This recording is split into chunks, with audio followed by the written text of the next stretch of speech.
গাড়ি সজ্জিত অশ্বারোহী বাহিনী দেখতে পাচ্ছি।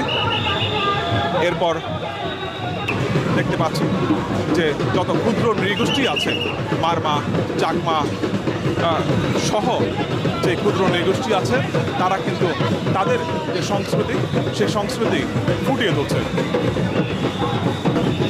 বাংলাদেশ পুলিশের যে সোয়াট টিম, সেই সোয়াট টিমের দেখতে পাচ্ছি তারা যে উপজাতি যারা আছে, ক্ষুদ্র নৃগোষ্ঠী, তাদেরকে কিন্তু দুই পাশে সুরক্ষা দিয়ে তারা এগিয়ে নিয়ে যাচ্ছে। বাংলাদেশ পুলিশের যে সোয়াট টিম, ঠিক তারপরেই রয়েছে ঢাকা মেট্রোপলিটন পুলিশ, বিএনপির একটি সুসজ্জিত দল। তারাও কিন্তু এই ক্ষুদ্র নৃগোষ্ঠী যারা আছে, তাদেরকে দুই পাশে সিকিউরিটি দিয়ে তারা এগিয়ে নিয়ে যাচ্ছে। এরপর বিএনসিসি